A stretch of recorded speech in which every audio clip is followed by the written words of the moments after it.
What does it take to transform not just a business, but an entire industry? My guest today has spent her career answering that question through food, wine, hospitality, agriculture, education, and entrepreneurship.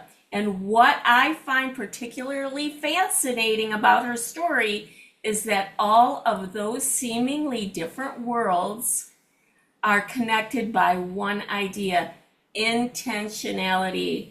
Welcome to Bullish on Business podcast, where we talk to entrepreneurs, innovators, and leaders who aren't simply participating in the future, they are building it.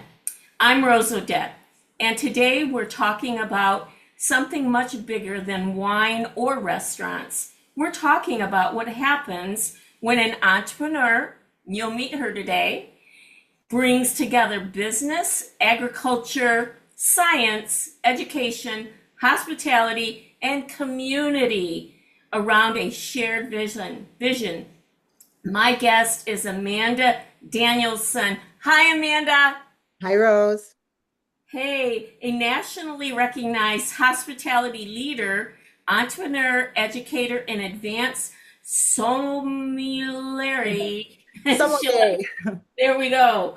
Who has become an influential voice in Michigan food, wine, and regenerative agriculture. Amanda is the founder of Velaris, Velaris. Hospitality, and the owner of the acclaimed Trattoria Stella in Traverse Trattoria Stella. Yep. It rhymes City. with pizzeria. People ask all the time. Trattoria Oh, Stella. awesome. I love it. I've been there. In Traverse City, which she opened back in 2004. But her entrepreneurial journey extends far beyond the restaurant. She founded Intentional Agriculture, a nonprofit created in partnership with Michigan State University, and co-created Dirt to Glass, which brings growers, winemakers, researchers, and global experts together to strengthen Michigan's wine industry. Owns Trey Serene Vineyard and has served as a field laboratory for sustainable growing, helping shape the Lomstead Project, a regenerative agriculture and hospitality destination being developed in northern Michigan. What I love about Amanda's story is that she isn't just building businesses, she's building ecosystems. She's connecting people, ideas, research, and industries, and asking a powerful question: how do we make Michigan better at what it already has the potential to become world class at? Amanda, welcome to the Bullish on Business podcast. Thank you so much. So, Amanda, I want to start somewhere people probably aren't expecting. You started working as a hostess in your aunt's big boy restaurant when you were just 12 years old. What did that 12-year-old girl learn about people, work, and hospitality that still influences the leader sitting here today? I guess the funny thing, it's hospitality is just an extraordinary business to be in. And I think the younger you start, the better. It's been argued that it should be obligatory, like military service for a lot of people, because you really learn how to be a better communicator. You learn how to, I think, have thicker skin, but more than anything, you learn that, work is hard. And so you really have to enjoy it if you're going to continue in it. And I think there are many difficult jobs, but hospitality in particular is a difficult one, physically, emotionally. If you're putting any part of yourself into it, then it definitely is something that can take its toll. And I'll never forget my uncle was sitting in the back booth, and back in those days, you could smoke in restaurants. And he was a notorious cigar smoker, and he would sit back there and he would smoke a cigar. And he called me over one day and he told me that my life was three things. He said, your life is one third work, it's one third personal and family time, and it's one third sleep. And he said, so, moral of the story, work often cuts into the other two. So you better love what you do and always have a comfortable mattress. And so like I just have always thought of that. Like I've always splurged on bedding for sure, but also always wanted to follow what I truly love. And the hospitality is such a gift, and being a part of it is just is truly a privilege, and the people we get to interact with and meet. And then when you take all the other things that interweave throughout, just whether it's employment or leadership or teaching or farming or food, cooking, wine, all of it, it's never ending, so that you can't get bored. There's no finish line, right? You just keep going and going. There's always a new vintage. There's always a new farmer. There's always a new squash. There's always a new, with climate change, things are shifting. So it just never changes. And I think I learned that early on, that you can stay very interested as well as being relevant many years into what some people would think are the same job. So true, so true. I was a waitress a lot in my early days, and I loved it. I love people. Yeah. So, but for you, was there a moment when you realized hospitality would become much more than a job? It could become really your life's work.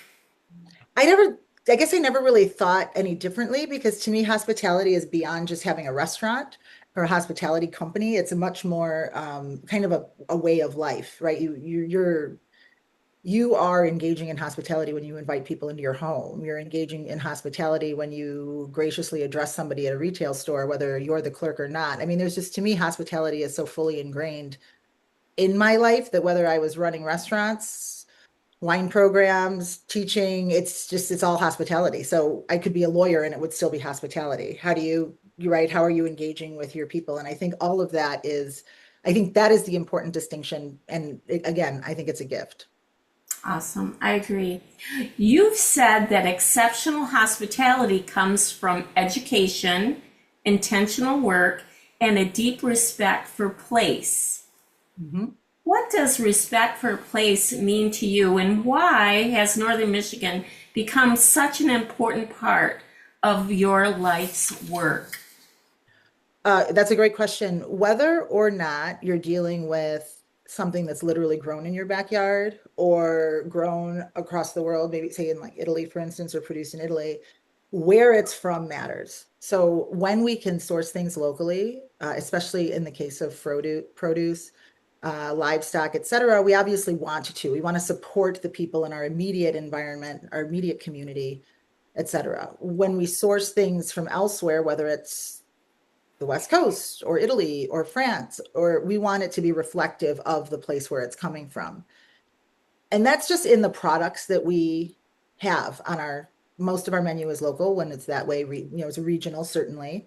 But the other part of that place, I think, is community. And there's a concept of the third place that's not uncommon. I think most people are familiar with that, where it could be your church, it could be your local pub, it could be the library, it could be, the corner, it could be anything. But it's that sense of a third place where people gather around with members of their community and share and talk and interact and care for each other in ways that, sometimes you don't always think of are important. Sometimes caring for someone is just as simple as sitting next to them at the bar and being quiet, or maybe buying them a glass of wine or what have you. And so I think, that sense of place as well, where it's more than just, especially when you're an independent restaurant or an independent operation, a small farm in a relatively small community, you can't discount how important your immediate community is, your environment. You're a part of that community. It's not just a cookie cutter chain. And I don't care if you're making smash burgers or, doing Michelin 3-star style service. Being a member of a community is critically important, and it filters again through absolutely everything. I mean, the obvious agricultural piece too, and when we talk about wine, is you can make the case that wine is the only agricultural product that actually brings the place to anywhere else in the world, and over time also. So it's complex, but to me, place, community, origin is the cornerstone for authenticity. I love it. And everyone loves authenticity. That's what's so wonderful about you. Building Trattoria Stella. Trattoria Stella. Let's talk about entrepreneurship. You opened in 2004, and it was the first business to open following the redevelopment of the former Traverse City State Hospital properly. 21 years later, it has become one of Michigan's recognized culinary destinations. What did you see in that location and in Traverse City that the other people might have missed back in those days in 2004?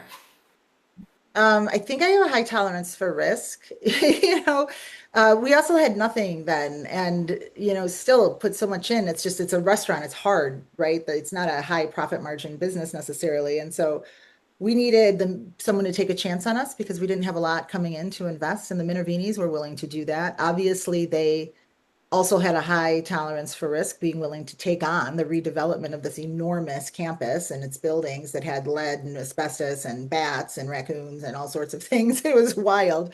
And so I think, we took a chance on each other and it worked out. But their vision was infectious about how they wanted to redevelop the space. And that definitely drew us in to be a part of something that could be such a huge, huge draw for the community and such an enriching piece that at that moment was really just broken down and dilapidated and kind of in a lot of ways crumbling in some areas. And they caught it in time to save it. And it's just extraordinary. And I think being a part of that was very important.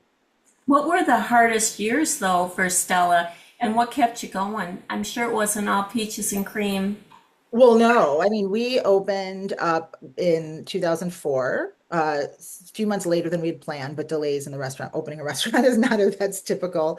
But we opened up in 2004, and 4 years later, I mean, first, even at the very beginning, it was I mean, it was an abandoned building. I mean, it was not, there was some hype, there were some businesses right at the center of it. Like Cup of Joe was there. There was a yoga studio. There still is. They had a conference room, but the main building, all the bricks, there was nothing. Kids just, the local kids used to just run through there and scare their friends. And so all the windows were broken. There was no grass. There was no pavement. And so that first year, people really were like, I don't know, this has to be a real destination if we're even going to go in there. That we were difficult to find. We didn't show up on GPS. There were 3 different addresses for this giant building. We were just, Complex, right? we were just at the southern end of it at the time.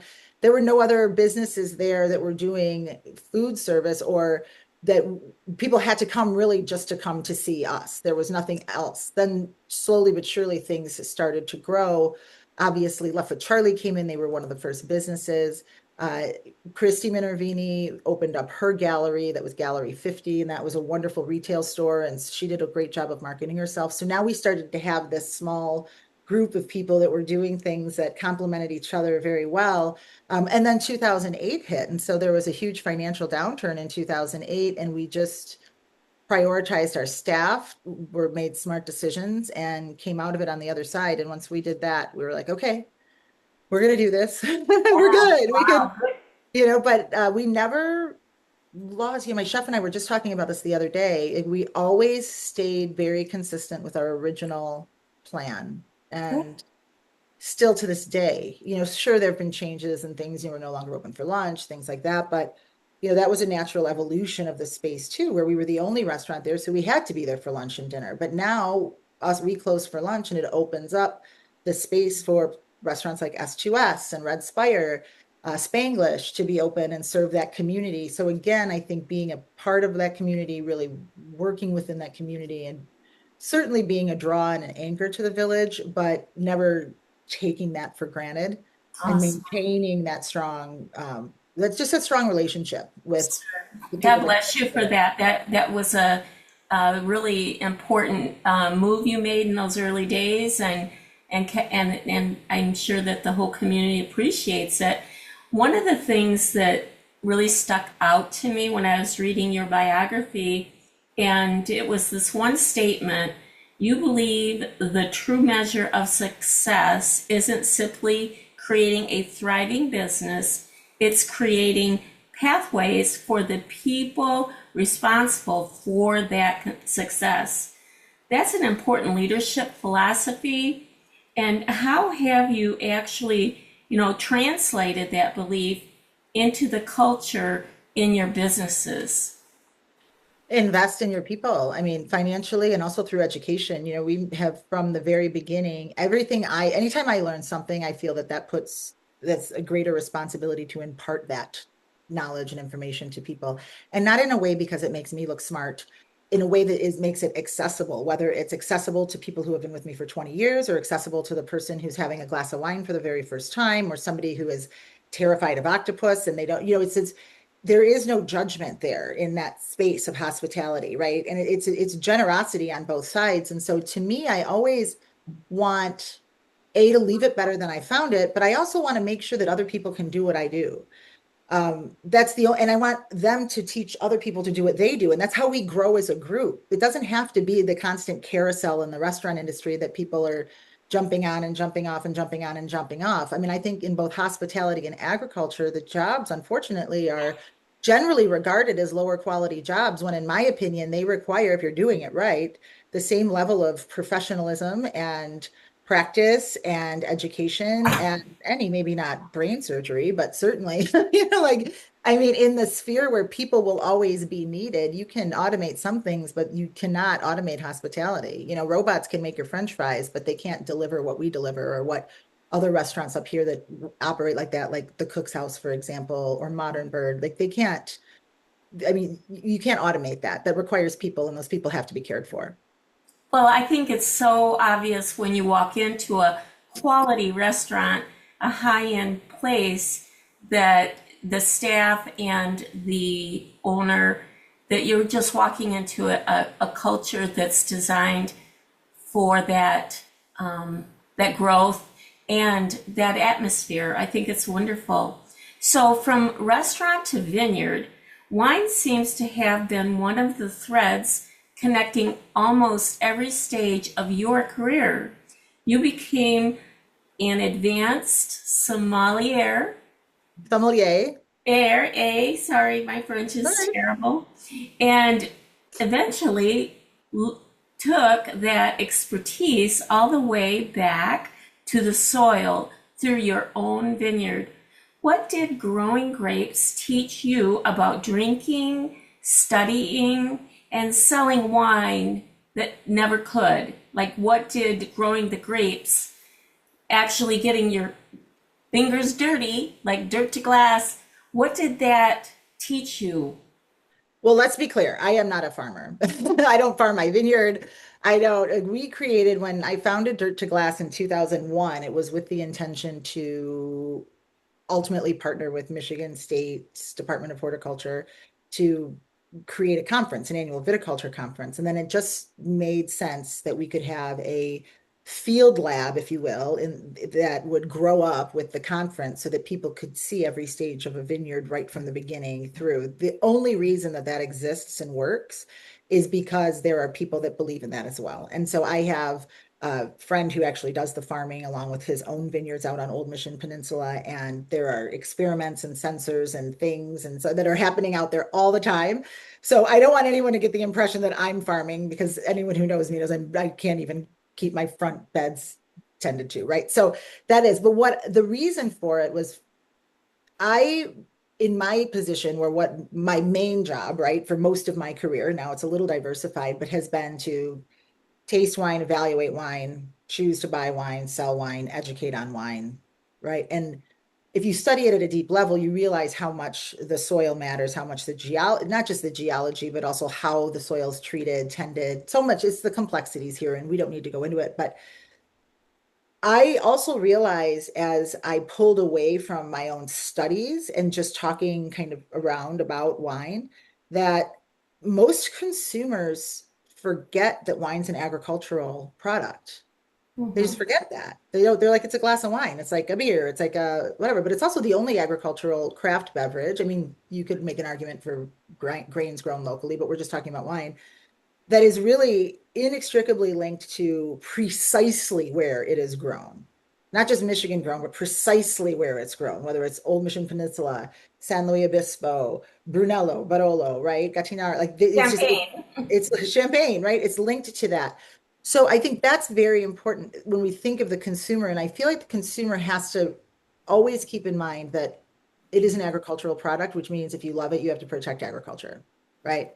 The other piece of that, though, is getting to know a lot of grape growers in a way that aren't all estate grape growers, but farmers. We in the United States have a slightly different way of doing things than, say, in Italy, right? Or in France in some cases. And one of the things that I really learned is that the growers who are disconnected from the winemaking process see their fruit often as a commodity, and they don't see it as something that is directly contributing to not just by the variety and the color and what's in that bottle, but the quality potential of what ends up in that bottle in the hands of a skilled winemaker, which then further translates to what can you charge for that? Because winemaking is expensive.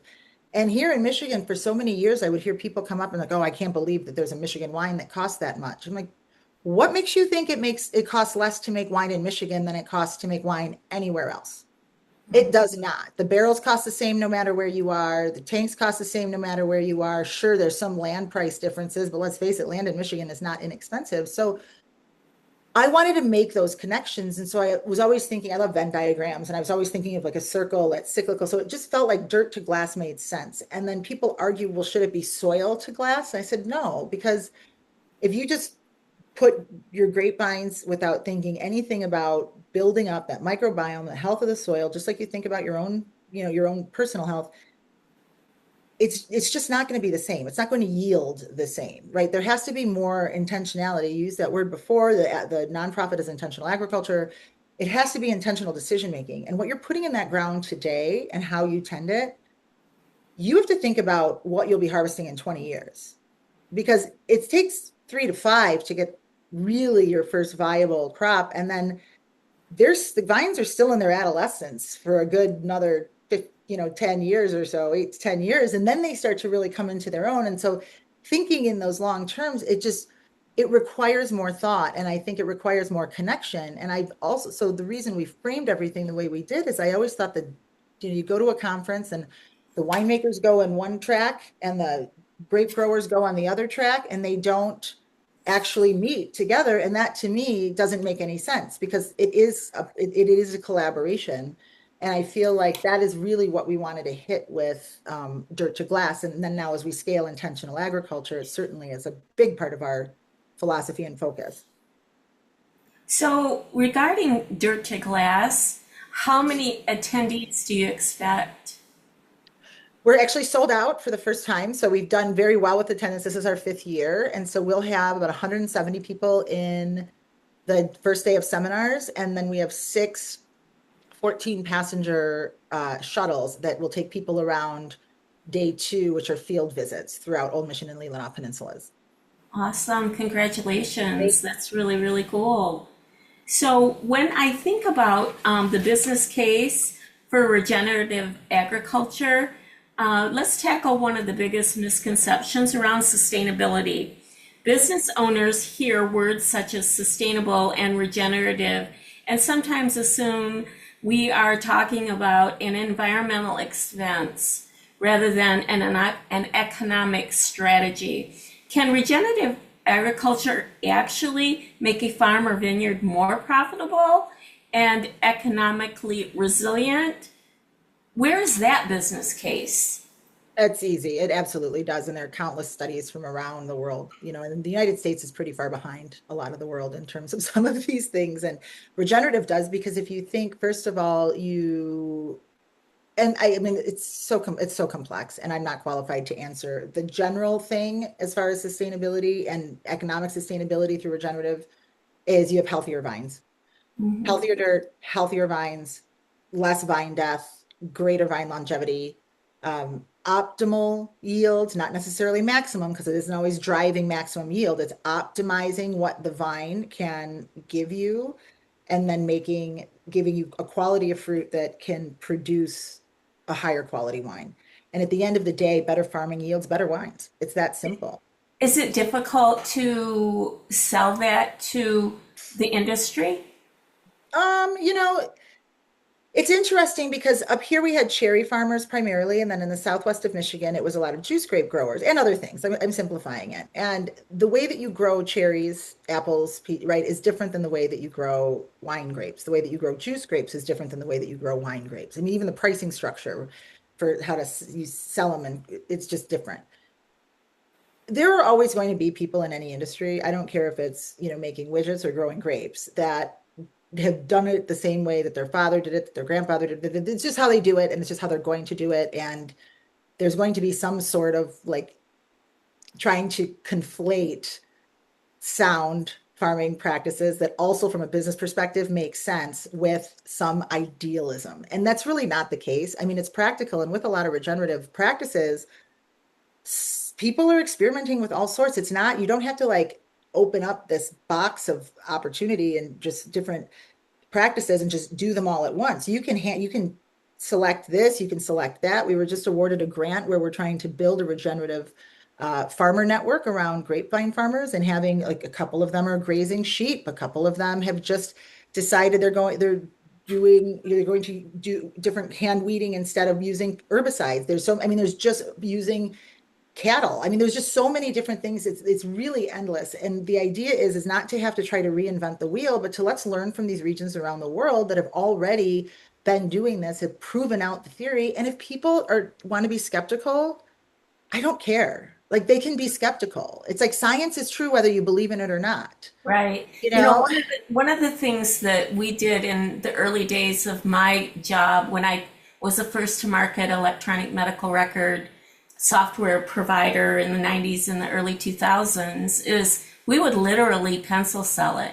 We would look at hard savings, soft savings, improve revenue, improve patient care, which is basically, improve environment or whatever. And then when you show it to them in true greenbacks and how they can grow their business better with this technique, it's surprising how much a pencil cell will do. well, So the let's, other piece of that yeah, too, I go was for going to it. say, Rose, is that's important is because one of the cornerstones of regenerative ag is that it takes into account the people that are actually working. So the working conditions, the compensation, et cetera. And I know just from my hospitality business, and just it's common sense, turnover costs more than, it's probably your biggest line item, really. If you just have that constant churn and burn, and again, so many complexities when you're employing a system that requires you to actually care for the people that are doing the work, those people, and you don't have to call it regenerative, just call it, good stewardship, whatever. But, you will more likely have retention of people that can help you grow, much like my team at Stella. We've been able to do things because I have this trusted team, and they're in the cadence of the culture of our business, right? They anticipate things in that way. And that's another piece of regenerative ag that people forget. They get in these ideas about, is it organic? Is it biodynamic, right? It's okay, those are all great, but it's bigger than that. It's a much more integrative system than just one governmental certification. I love it. I have more in common with you than I knew getting into this discussion. Why intentional agriculture? You founded intentional agriculture with Michigan State University in 2022 to conduct Michigan growers or connect Michigan growers with international research and economically enhance environmentally sustainable you said this word a moment ago, The culture? viticulture, which is that like vine agriculture? Yep, exactly. Okay. What problem did you see that wasn't being solved already? And when did you realize another organization was needed to help you solve this issue? So a couple of things, just a point of clarification. One, Michigan State is not involved with intentional agriculture. Wasn't part of the founding of the nonprofit. Dr. Sabatini, as Okay. a member, as a faculty of Michigan State, and we Okay. co-founded Dirt to Glass. So the conference and intentional agriculture are not this one and the same. Intentional Okay, agriculture, yeah, that's why. So yes, you're accurate when we talk about dirt to glass. That was something that was done in partnership at the beginning. But intentional agriculture is dirt to glass, and then there are other initiatives on the part of that of the okay, nonprofit. So that's gotcha. important. And then the other piece is with Michigan State University. We wanted the neutrality and sort of the gravitas of the largest statewide land grant institution, focus on ag, focus on hospitality, all these things. So it just made sense. Dr. Sabatini had been working at Michigan State University as faculty for 15 years at the time and has worked throughout the state. And we just recognized that there was we're so small, we're 4,000 acres under vine. And if you think of, I mean, that's literally microscopic. I mean, we're a fraction of pretty much any other known wine industry. Even just Sonoma County alone is just 60,000 acres. And that's relatively small. And if you think we're four, why do we have these regional summits and all this different communication? And it just didn't make any sense. It's like we need to unite, right? We'd be small but mighty. And because we're in the Great Lakes, which is so incredibly precious, the Great Lakes and being the only state that's surrounded on three sides, which gives us this possibility for so much agricultural diversity, huge freshwater source. I mean, it's just incredible. So, but we're seeing all of this there's all these little like siloed pockets of people and organizations and groups that are trying to get, I think, to the same general objective. Now, it just doesn't make sense. So, Dirt to Glass was designed to be a statewide source for camaraderie, education, information, bringing research from around the world to Michigan in a singular platform that unites the entire state. Now, it seems silly when you have 4,000 acres and you're like, well, why wouldn't they be united? That doesn't seem like very much. But there's so many other groups. There's regional groups, there's other statewide groups, but education isn't their focus. Maybe marketing is their focus. Maybe lobbying is their focus. We just said we need to get everybody in the room and bring the relevant research that is really necessary for people's livelihoods. This is important. This is important information. And in my other life of my main life of actually evaluating and buying wine, I don't understand why anybody would make something that isn't good. I just don't. And in every other sphere, you think if it's tiny, if it's rare, it's precious, right? It's higher quality. It should have a higher value. Yet we were, and still to some extent do, lead sometimes for certain markets without our best. We're not always putting our quality potential in front of people who can really move the needle as far as Michigan's global reputation. And so it was important for us to create something that would bring those two worlds together. Relevant research in terms of viticulture, grape growing, soil health, et cetera. And then the market to understand the people that can help shape and elevate and inspire, right, through instruction and experience, our producers to want to strive for that quality potential. And we've seen an increase. And I don't credit just Dirt to Glass and intentional agriculture just with the increase. I think we were ripe for it, given we now have more vine age. We have the younger winemakers have more experience under their belt. There's been a lot of investment from outside people bringing their experience in purchasing legacy properties. We're seeing that growth. And so, but I do think it wasn't so much about having another organization with intentional agriculture. It was about creating something that would give us a loud enough voice to encourage people in the industry to stop operating in silos and come together to reach this quality potential. And it's still a work in progress because, people are comfortable in their silos. It's safe, right? You don't have to Yeah, talk they're to in their own little anybody. control. Exactly. But They got that's really control. what it is. And we're working hard to I'm hoping that this year is a true turning point for the industry and Well, people I really. think it will be. Dirt to Glass is now, like you said, in its fifth year, and the 2026 conference brings together 29 speakers, ranging from Michigan growers and vineyard managers to national and international experts. Congratulations. This year's program goes remarkably deep, though, including chemical analysis of Michigan wines, vine health, and longevity, disease-resistant grape varieties, technical presentations, vineyard visits, as you mentioned, and comparative tasting, which I wish I'd bought a ticket. What are you trying to accomplish at Dirt to Glass that simply holding another wine conference couldn't accomplish? It's not provincial. We're thinking globally, I mean, and I think that's really important. We're bringing expertise. I mean, our a few of our speakers are people that get flown all over the world to address people in Oh, various languages. I mean, this is a big deal. it is. I'm getting chills. There's nothing like That's provincial awesome. about I'm what so we're excited for doing. you guys and for our community. It's amazing. And it's just we also add a hospitality element to it that sometimes when you go to a technical conference, people forget about that the coffee has to be good, right? That you have the food has to be good and like the service has to be good. Like I feel like that's the other piece where you live hospitality. And so the whole conference is designed not only to deliver the information and the impact, but also to do it in a framework that delivers on service and gives people a space to really network, communicate, learn, grow, and kind of unify with under this idea that quality is the only way to compete. I mean, this, to me, competing on price is a race to the bottom every time, especially when we're so tiny. Absolutely. I don't care So, what the industry, but we're too small to do yeah, that. yeah, I get it. Amanda, close your eyes, and it's 5 years from now. When you do that, what do you say worked?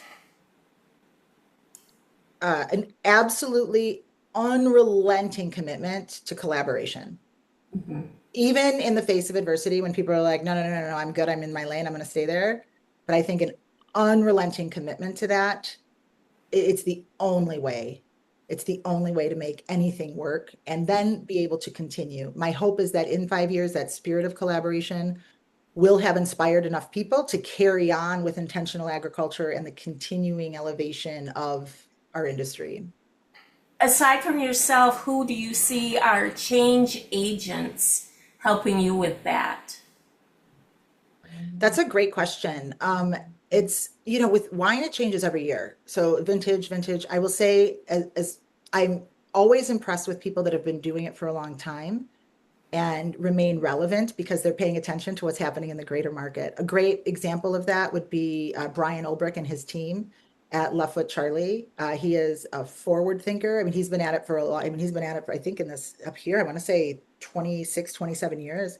And which in the great scheme of life might not seem like a lot, but in a pretty young wine industry, it's a lot. But who, again, just not only remains relevant but important and is a now a leader for sure. I think there are a lot of new people coming into the industry as well. I think you have the investment of, for instance, the Filkins and Andrew Backlund, who they have respectively Filkins Vineyards and Modalis down in the Southwest. You see these younger people coming in with willing to make financial investment, but also willing to that are not compromising on quality. They're like, no, we're gonna do this and we're gonna do it right. And I love that because they are breathing life into just in like the Southwest where you have a lot of legacy growers. And I think that they're in a position to really inspire some positive shifting away from a lot of like just sort of and there's other great growers out there, don't get me wrong, but they're drawing attention to themselves and to the region for quality wine, which is very exciting. And then in addition to Brian up here, I think Casey Wiersba and Maddie Vint at Shady Lane Cellars do an amazing job. I mean, they're a two-woman team who are always in the vineyard, spending time on like focusing again on really achieving a level of quality, optimizing what they're getting off the vines, but then also optimizing what they can do in the cellar and honoring the fruit that comes in, not just making what they want to make, but making what the fruit's telling them they need to make. And I love seeing that. And they're one duo example of that. I think there are a few others as well. Gosh, the list just goes on. It's I really can hard. imagine. I But mean, even you've in a got vineyard so many perspective, people.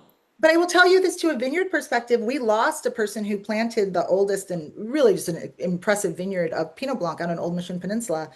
Brian has made this wine from the beginning. It's called Island View Vineyard. And when he passed, kind of surprisingly, his wife and his daughters took it over, and they are. Like just when you thought that this was was already amazing, again, these women have taken this and made it even better. And so Awesome. It is. And I think that, again, it comes down to that spirit of collaboration. The people that are doing the best work and that will actually be true agents of change are the ones that aren't operating in a silo. Perfect. There's no competition here. Like we're all in it together. That's amazing. So, what business leaders can learn from farmers? Most of the Bullish on Business audience are not farmers. They are entrepreneurs, executives, people who love and care about Traverse City, and business leaders across the globe. What can a CEO learn from a farmer or a vineyard owner about patience, investment, uncertainty, stewardship, and long-term thinking? Control what you can control, for sure, because there in farming, especially, there's so many things you can't control, right? The weather, the market. I mean, there's just a lot, but in a way that always is with the consideration for the future. Again, what you plant today, you have to think about not just 5 years down the road, but 20 years down the road. And I think that can be applied with the investment that you make in your people. You can't do it alone. That would be another lesson, right? You can't do it by yourself. So you need to have people around you that you trust that understand your standard. They might find their own way as individuals to get there. And as long as they're not compromising what you need, they let them get there their way because they might find a better way, and that's okay. But you have to surround yourself with people that you can trust, not cronyism, not nepotism, not that, people that you can trust because you've seen the work that they do and they have the same unwavering, like, Yeah, dedication and and just tunnel vision when it comes to, nope, I can do this, this, and this. I tell my whole staff, I'm like, look, you can do anything. You can make any decision. Does it honor the integrity of the product and the comfort of the guest, right? If it does, maybe it's not what I would have done, but how much damage are you really going to do? right. You know As what I long as mean? you keep those two, if you keep those Right? two Like peace of mind, you'll right? figure it out, right? So I Well, think that I had this one question. I didn't know where to stick it. So if this seems out of order, my bad. But um, it belongs at the table question. You made a statement about Michigan wine that I think is incredibly powerful. Michigan wine doesn't need to be apologized for, it belongs on the table. Where did that conviction come from? And what will it take for Michigan itself to believe that? When I read that, I just got, again, chills. There's something going on with that statement. Can you help me understand it a little bit more? yeah, two things. The first part of it is so many guests over the years. I don't want a Michigan wine. I don't want to taste. No, it's fine. Okay, cute. They think Michigan wine is trite, small because they didn't read about it in Wine Spectator, or it's not something they're used to, or it's not case stacked in their grocery store wherever they happen to shop. And for some reason, they think that Michigan is that the wine that we produce here is somehow not worthy of their table or a table, but yet they'll buy some mass-produced wine like Meiomi Pinot Noir or La Marca Prosecco. And I don't mind saying these words out. I mean, they're literally mass-produced wines of no distinction, but the same people are happy to drink those, but they won't touch a Michigan wine because it's from Michigan.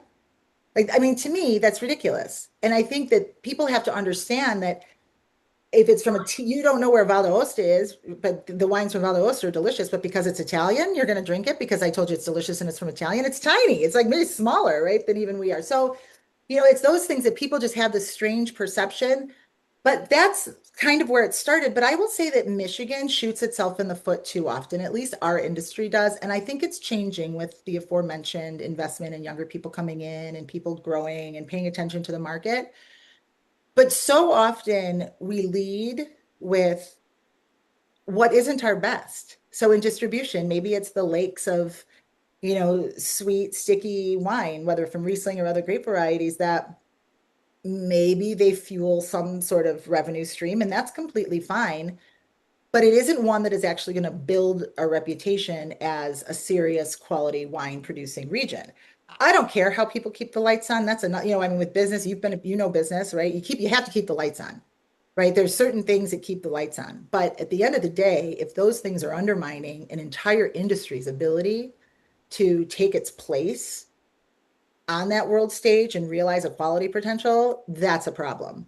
The nice thing is that in the case of wine, we have this wonderful group of human beings called sommeliers and buyers and beverage directors who are open-minded, interested, willing to taste, and not afraid to hand sell, and will become fierce advocates for something that knocks us off our feet if it's just that good.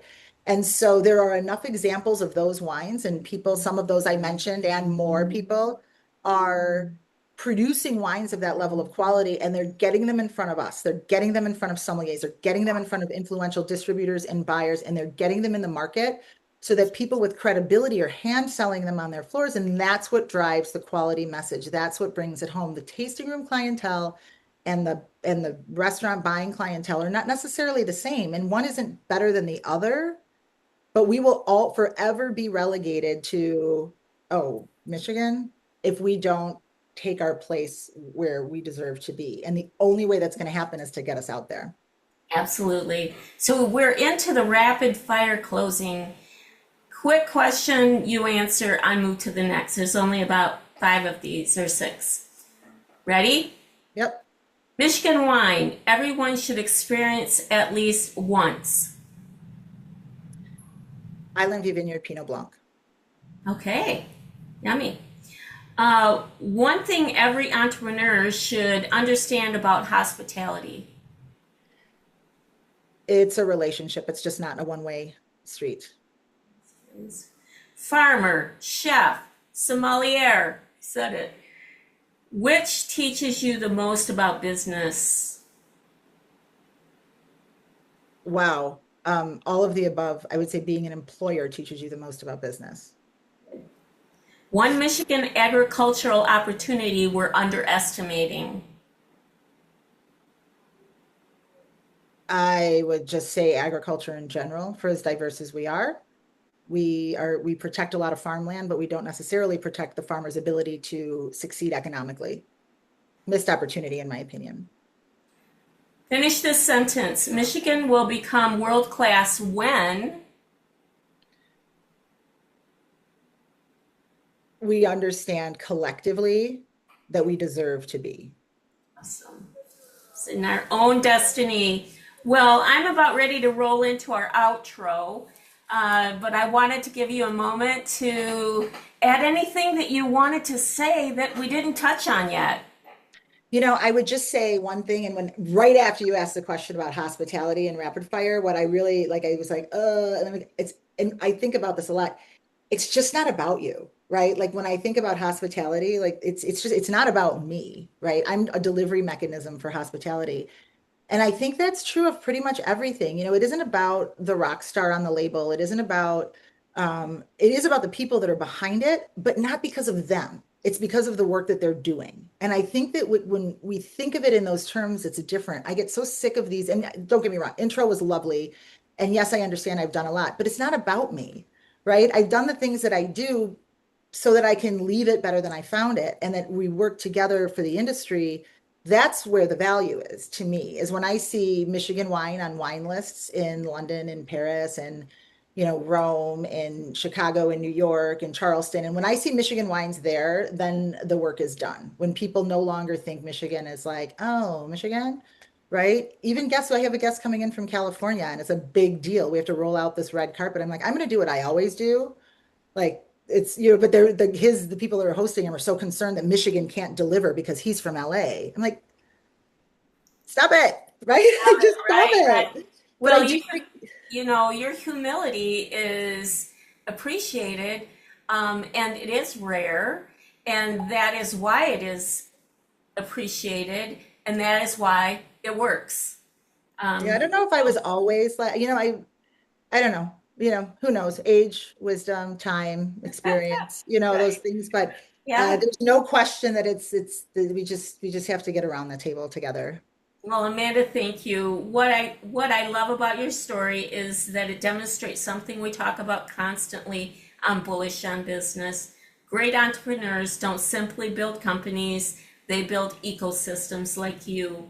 You've connected restaurants to farms, farms to research, research to winemakers, winemakers to hospitality, and hospitality back to the people and the communities that make the entire system possible. And you've shown us that sustainability and profitability don't have to be opposing ideas. Neither do agriculture or innovation. Neither do local roots or global ambition. Perhaps the biggest lesson from today's conversation is if you want to change an industry, stop thinking only about your tiny piece. Start connecting the entire ecosystem and collaborate. Amanda, thank you for your work, the work you're doing for Northern Michigan, for Traverse City, and for the future of hospitality. And to everyone listening, here's a challenge to you. Look at your own business. Where are your silos? Who should you be collaborating with? And what could become possible if you stopped building only a company and started building an ecosystem? Imagine. That's the kind of thinking that creates industries, communities, and legacies. I'm Rose Odette, and you've been listening to the Bullish on Business podcast. And until next time, I'm going to say goodbye to Amanda and thank her again for joining us. Thank you, Rose. You're welcome. Good luck this week. Thank you very much. Wake up, show up, and charge, everyone.